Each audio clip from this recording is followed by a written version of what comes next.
Hello, my name is Jacob W. Odisha, and this is my Honors 204 presentation on the article Mass Racism, Reflections on the Prison Industrial Complex by Angela Davis. The first passage that I want to go over is the color of imprisonment. Almost 2 million people are currently locked up in the immense network of U.S. prisons and jails. More than 70% of the imprisoned population are people of color.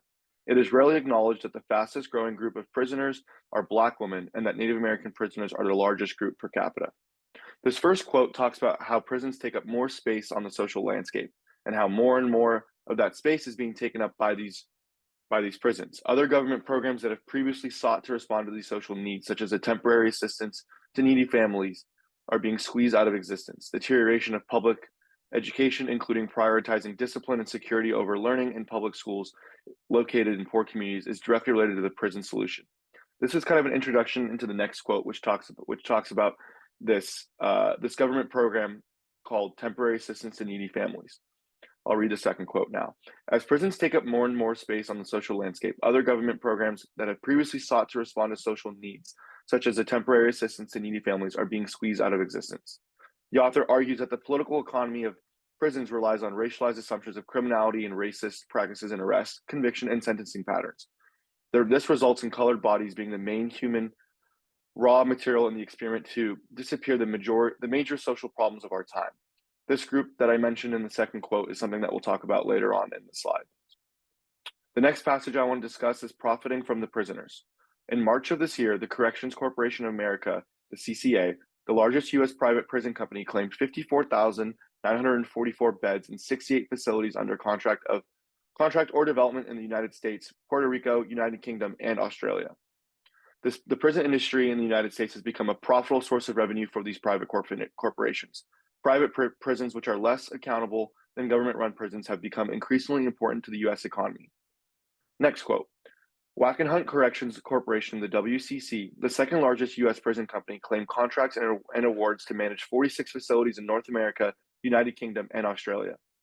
It boasts a total of 30,424 beds, as well as contracts for prisoner healthcare services, transportation, and security. Currently, the stocks of both the CCA and the WCC are doing extremely well. Between 1996 and 1997, CCA's revenues increased by 58%, from $293 million to $462 million. Its new net profit grew from $30.9 million to $53.9 million. The WCC raised its revenue from $138 million in 1996 to $210 million in 1997. Unlike public correctional facilities, the vast profits of these private facilities rely on the employment of non-union labor. So these two corporations are just two examples of some of the largest corporations that the prison system basically uses in order to make money for itself. These are two corporations that have trading stocks in the stock market, and as you can see, in 1996 or 1997, each of them grew by over 50%. Hidden agenda. This is the next passage that I'd like to talk about, and I'll go ahead and read the first quote. Mass incarceration is not a solution to unemployment, nor is it a solution to the vast array of social problems that are hidden away in a rapidly growing network of prisons and jails. However, the great majority of people have been tricked into believing in the efficacy of imprisonment, even though the historical record clearly demonstrates that prisons do not work. The text argues that the historical record clearly demonstrates that prisons do not work as a solution to social problems, and that the focus of state policies are rapidly shifting from social welfare to social control. The text suggests that there are opportunities to build movements in defense of prisoners' human rights and to argue for a shift towards social programs such as healthcare, jobs, education, drug programs, and jobs. The next quote, their claim to social resources continues to diminish in a large part because of law enforcement and penal measures increasingly devour these resources. The prison industrial complex has thus created a vicious cycle of punishment which only further impoverishes those whose impoverishment is supposedly solved by imprisonment. Overall, the text presents a critical analysis of the prison industrial complex and its connection to capitalism and racism. It calls for a powerful movement of the social transformation to address this issue.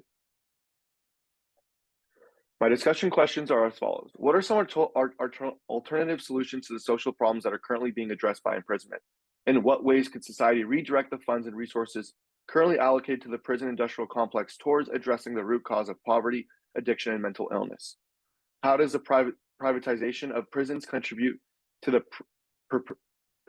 perpetuation of systemic racism, and the mass incarceration of people of color.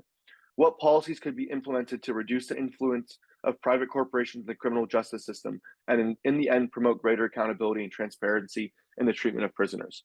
This first question came to me in the beginning of reading, as it was made clear to me by the author that there needs to be a change in our prison system. And the second question came to me when looking at how much money these private corporations were making off of our current prison system, and how the prisoners weren't getting their right treatment and the right they weren't getting the right treatment and being treated well as prisoners.